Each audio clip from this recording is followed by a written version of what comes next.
검색이라는 것을 넘어서 우리가 일상생활에서 이루어지고 있는 이 말로써 무언가를 이야기하고 한다는 것은 이런 시츄에이셔널 데이터가 많죠. 왜냐하면 여러분 보이스에도 메타데이터가 있지 않겠습니까? 사진 찍어도 메타데이터가 있죠. 이 사진을 언제 찍었고 어떤 카메라로 찍었고 이 카메라를 찍었던 GPS 데이터, 그러니까 위도와 경도는 어떻게 되는지.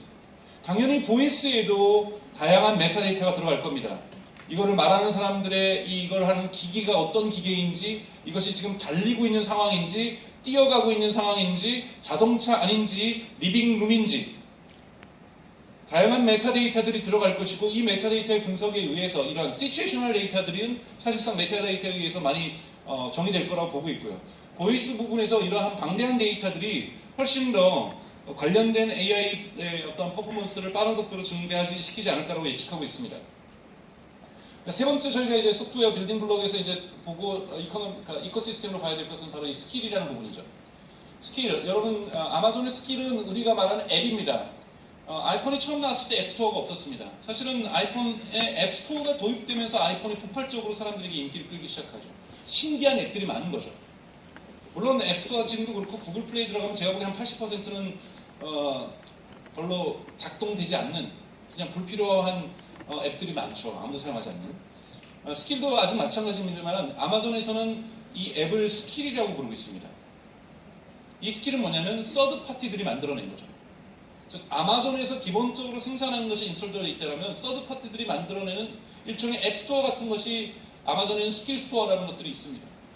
이 스킬이 지금 2017년 세컨드 쿼터에서 15,000개였습니다. 최근 통계에 의하면 그러니까 12월 15일 기준으로 볼 때는 25,000개로 증가했습니다. 정말 빠른 속도로 이 스킬들이 늘어나고 있는 거죠. 지금 공개된 시장은 미국과 영국과 독일밖에 없습니다. 그러나 이것이 글로벌 시장으로 확대될 경우에는 스킬은 좀 더 빠르게 증가할 거라 보고 있습니다. 네이버도 작년 원래 연말에 API를 공개해서 서드 파티들에 의한 스킬이든 앱이든 뭐 액션이라고 부르든 뭐라 부르든지 간에 이러한 서드 파티들이 만드는 스킬, 보이스 앱들을 갖다가 만들려고 했죠. 그러나 그것이 계속해서 지연되고 있는 건 이유는 대략적으로 제가 추론하는 것은 이걸 공개했을 때 예로 들 수 있는 서드 파티 앱들이 훌륭해야 되거든요. 이런 데서는 이렇게 만들었어. 은행에서도 이렇게 만들고 이런 데서 이렇게 만들었어라고 얘기를 해야 되는데 그 작업들이 좀 늦춰지지 않나라고 생각이 듭니다. 그래서 여하튼 이런 스킬들이 많이 늘어나고 있고 이 스킬 시장이 대단히 중요한 하나의 스킬 스토어라는 것이 아마존에는 있습니다. 이 스킬 스토어를 제가 분석해 보면 분석회에서 주로 오디오 컨텐츠라든지 기능들이 있는데 이건 뒷부분에 좀 말씀을 드리겠습니다. 그다음에 세 번째, 오늘 제가 초반에 말씀드렸던 것처럼 스마트홈에 대해서 말씀을 좀 드리겠습니다. 알렉사는 현재 미국 같은 경우에는 독일이나 영국 같은 경우 정말 모든 곳으로 들어가고 있습니다. 뭐 당연하게 지금 물론 이것이 전면적으로 LG전자에 다 들어간 건 아니고 LG전자가 CES에서 공개했던 이런 알렉사가 들어갔던 냉장고 이런 것들도 존재하고 있고요. GE에서 만들었던 램프에 알렉사가 결합하는 방식들 뭐 이런 부분들 많이 나타나고 있습니다. 또는 소노스, 정말 좋은 스피커 회사죠. 이런 소노스에도 알렉사가 들어가는 것 물론 일부 평가가 달립니다. 아이폰의 홈팟이, 애플의 홈팟이 더 좋냐, 소노스가 좋냐. 홈팟 같은 경우에는 보이스 인공지능을 진화시킨 것이 아니라 여러분도 많이 리뷰를 보셨겠지만 홈팟에 AI가 부착되어 있죠. 공간을 인지하는 AI가 부착되어 있어서 그 공간에 최적화된 소리를 내주는 이것이 홈팟이 갖고 있는 공간인지 AI가 내재되어 있는 것이 애플의 홈팟이고 소노스는 워낙 이쪽 부분에 대한 역량들이 많이 보였기 때문에 대단히 음질이 좋은 스피커를 내놓고 있고 여기 알렉사를 탑재시킨 상태입니다. 그리고 뭐 포드나 폭스바겐이나 자동차 회사들도 알렉사를 탑재시키는 것들을 만들어내고 있고요. 근데 이제 스마트홈에서 이제 많이 되는 것이 이제 오늘 관계자분들도 좀 계실 거라고 생각이 드는데요. 이런 냉장고를 가지고 스마트홈을 얘기를 많이 합니다. 뭐 TV 광고도 나오잖아요.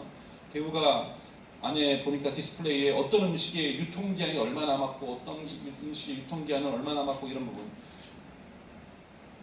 저는 그거는 시대를 잘못 파악하고 있는 거라고 봅니다. 그 이유는 지금 현재 작년 4월에 미국의 디 애틀란틱은 이런 표현을 썼습니다. 리테일 멜다운, 리테일 시장이 멜다운 되고 있다. 저널리즘에서 보통 이런 글을 제목을 쓰면 조금 자극적입니다. 한국이나 미국이나. 그리고 뉴욕타임즈는 이런 표현을 쓰고 있습니다. 작년 4월에 아메리칸 리테일, 즉 이커머스가 아니라 리테일 전체 상거래 시장 전체가 히스토릭 티핑 포인트, 역사적 전환점을 맞고 있다고 쓰고 있습니다. 그리고 블룸버그는 작년 11월에 리테일 아포칼립스, 리테일의 재앙이, 종말이 just beginning, 비로소 시작되었다고 얘기를 하고 있습니다. 어떤 일이 일어나길래, 한국은 여기에 대해서 조금은 바람이 크지 않습니다. 어떤 일이 일어나길래 미국이나 유럽은 리테일 전체 시장이 몰락하고 있는가? 이런 이야기들을 저널리스트들이 쓰고 있는가? 보시면 알겠지만 이 검은색은 문을 열고 있는 상점들을 쓰고 빨간색은 문을 닫고 있는 상점들을 씁니다. 2016년 이후에 빨간색이 압도적으로 커지고 있는 걸 확인할 수 있습니다. 요즘 맨하탄 가도 문 닫고 있는 가게집들이 있죠. 주로 많이 닫고 있는 것은 어페럴 스토어들, 옷가게들 많이 문을 닫고 있고, 두 번째는 홈 엔터테인먼트 시장들, 우리나라식으로 하면 하이마트 같은 곳이죠. 문을 닫고 있습니다. 또한 재밌는 통계를 블룸버그는 공개하고 있습니다. 무디스에서 평가한 신용평가입니다. 빨간색이 들어가는 것은 신용평가 C입니다. 대출 불가입니다. 어디가 들어가 있습니까? 시어스가 들어가 있습니다. 시어스는 모르시는 분들이 많겠지만 미국에서 1992년에 처음으로 시어스는 넘버원이었는데 시어스를 꺾은 기업이 나타났는데 1992년에야 비로소 그것이 바로 월마트입니다.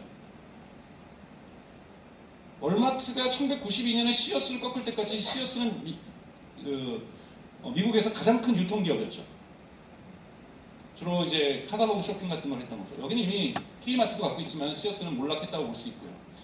재밌는 건 이 B등급을 받은 것입니다. A가 아니라 B등급입니다. 어딥니까? 여러분 잘 알고 계시는 노스트롬이나 메시 백화점입니다. 우리 식으로 하면 신세계 백화점, 롯데백화점, 현대백화점이 신용등급 B 받은 겁니다. 미국에서. 왜 이런 일이 현상이 일어나고 있을까요? 왜 신용등급 B를 감히 백화점들이 어마어마한 부동산을 가지고 있고 부동산 대출을 갖고 있는 이들이 B를 받고 있을 거예요. 바로 이것 때문인 거죠. 이코노미스트가 분석한 거에 따르면 막대기가 길수록 소득 수준이 높은 겁니다. 소득 수준이 높을수록 아마존 프라임을 사용하고 소득 수준이 낮을수록 월마트 가서 구매를 하고 있습니다. 즉 소득 수준이 낮으면 우리 식으로 하면 이마트를 가고 있는 거고요. 소득 수준이 높으면 이커머스를 이용하고 있는 겁니다. 이해가 잘 안 가시잖아요. 이커머스를 한다는 건 어떻게든지 500원이라도 1000원이라도 만원이라도 싸게 살려는 사람들이 찾는 것이 이커머스인데 어떻게 미국과 북미는 소득 수준이 높을수록 이커머스를 사용하고 소득 수준이 낮을수록 오프라인 매장을 가는가? 이 효과 때문에 지금 미국의 백화점들이, 미국의 쇼핑타운들이, 손님들이 계속해서 빠지고 있는 겁니다. 아마존도 아니고 아마존 프라임입니다. 제가 독일에 처음 갔을 때 모든 택배 배달들은 빠르면 4일, 보통 5일, 뭐 일주일 넘어서 올 때도 있어요. 처음에 가서 놀랐던 거는 저는 거기서 경영학과 경제학을 학부부터 시작을 해서 공부를 했었는데요. 저녁 8시 되면 가게집들이 문을 다 닫더라고요. 슈퍼마켓도. 토요일 날은 4시에 문 닫고 일요일 날은 열지도 않고 처음에 대단히 큰 충격이었습니다. 얘네들은 어떻게 먹고 살지? 어떻게 생활할 수 있을까? 다들 8시 전에 퇴근하나 보구나? 진짜 그러는가 보더라고요. 그런데 모두가 그러면 익숙해집니다. 그게 불편하지가 않습니다. 택배 배송이 4일 걸리는 게 불편하지 않습니다. 당일 배송 저는 한국 들어서 처음 배운 단어입니다. 그런데 아마존 프라임에 가입하면 아까 말씀드렸던 서브스크립션에 의해서 1년에 140달러에서 170달러 내면 배송이 원데이 딜리버리입니다. 이건 어마어마한 겁니다, 여러분. 미국 그 큰 땅에서 원데이 딜리버리, 유럽 그 큰 땅에서 덴마크에서 주문을 해도 이탈리아에 있는 물건이 원데이 만에 덴마크까지 가는 원데이 딜리버리.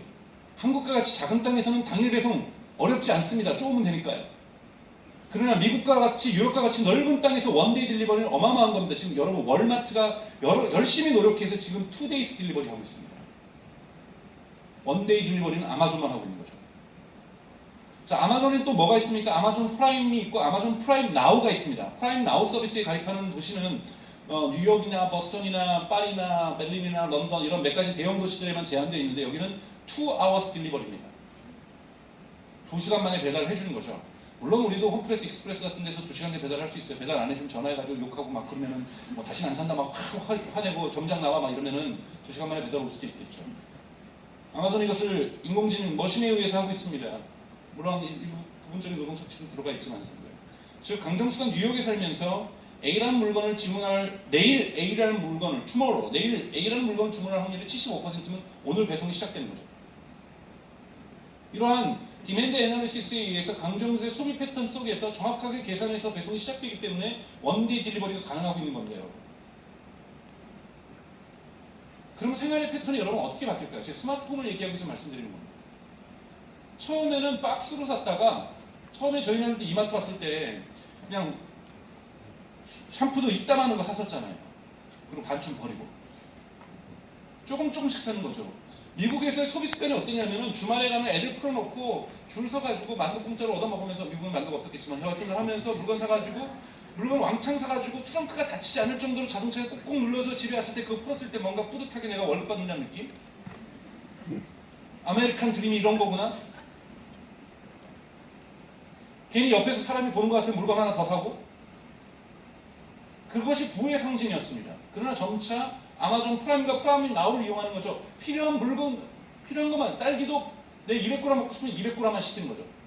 그런 퇴근하는 길에 시켜놓으면 집에 와 있습니다. 점점 냉장고가 작아지고 있다고 표현하고 있습니다. 미국의 프라임을 쓰고 있는 하우스홀드가 대단히 많습니다. 하우스홀드는 냉장고를 아마존에 아웃소싱했다고 얘기를 하고 있고, 집안에 있는 물류를 보관하는 창고를 아마존에 아웃소싱하고 있다고 얘기를 하고 있습니다. 제가 2달에 한 번씩 저희 어머니 집에 가가지고 하는 미션이 뭐냐면, 어머니 화장실 갔을 때 몰래 가져갔던 가방에다가 냉동실 열어가지고 무조건 고르지도 않고 다 담아갖고 오는 겁니다. 나와서 밖에다 버리는 겁니다. 당연히 나이가 드셨던 노모시니까 과거에 습관이 있어서 잠만 나오면 다 냉동실에 집어넣으세요. 그러면 가끔 전화 와서 저의 속을 집어넣는 건, 정수야 냉동고 하나 더 살까? 김치 냉장고도 하나 더 살까 그냥?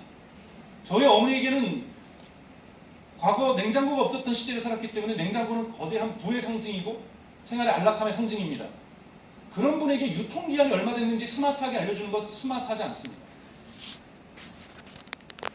유통기한이 있건 없건 무조건 집어 있습니다. 있는 물건 또 집어 있고 안에 있는 거 있어도 또 슈퍼마켓 가서 또 사오십니다. 그것이 어떻게 스마트홈입니까? 스마트홈은 아마존이 구현하고 있는 것처럼 냉장고, 부의 상징이었던 냉장고가 줄어드는 것, 쇼핑 가지 않는 것, 쇼핑 가지 않아도 온 디맨드로 딜리버리 되는 것, 내가 필요한 물건이 적절한 수준에서 오는 것, 남는 음식이 없는 것, 버리는 물건이 없는 것, 우리의 삶이 근본적으로 달라지는 것을 저는 스마트홈이라고 규정하고 있습니다. 그런 면에서 디스플레이에서 이건 초기적인 장난인 거죠. 클레이 셔티가 이런 말을 했습니다. 뉴 테크놀로지를 받아들인다고 사회에 거대한 기술혁명이나 문화혁명이 일어나는 것이 아니라 뉴 비헤이비어, 뉴 헤이, 새로운 행동과 새로운 습관이 일어날 때 시장은 혁명을 겪는다고 얘기를 하고 있습니다. 스마트홈은 하나의 테크놀로지입니다. 이 테크놀로지가 어떻게 사람의 생활 습관을 바꿀 것인가 중요한 거고, 쇼핑의 습관을 어떻게 스마트홈과 연결시킬까가 스마트홈에서는 대단히 중요할 거라고 보고 있고요. 이런 부분에서 아마존이 이렇게 상거래 시장과 보이스 시장을 연결시키고 있는 것은 거대한 흐름이라고 볼 수 있습니다. 네이버도 아마 검색 시장에서 포기한 매출을 분명히 상거래에서 잡고 싶을 거라고 저는 생각합니다. 그들의 생활을 바꿔내는 것, 생활의 습관을 바꿔내는 것, 시장의 질서를 바꿔내는 것. 미국 사회는 이제 소득 수준이 높을수록 사람들이 이커머스를 사용하고, 소득 수준이 낮을수록 오프라인 가서 매장에서 구매하는 이러한 근본적인 소비자 행동 변화가 발생하고 있습니다. 이것이 그리고 스마트홈에도 명확한 영향을 줄 거라고 보고 있고요.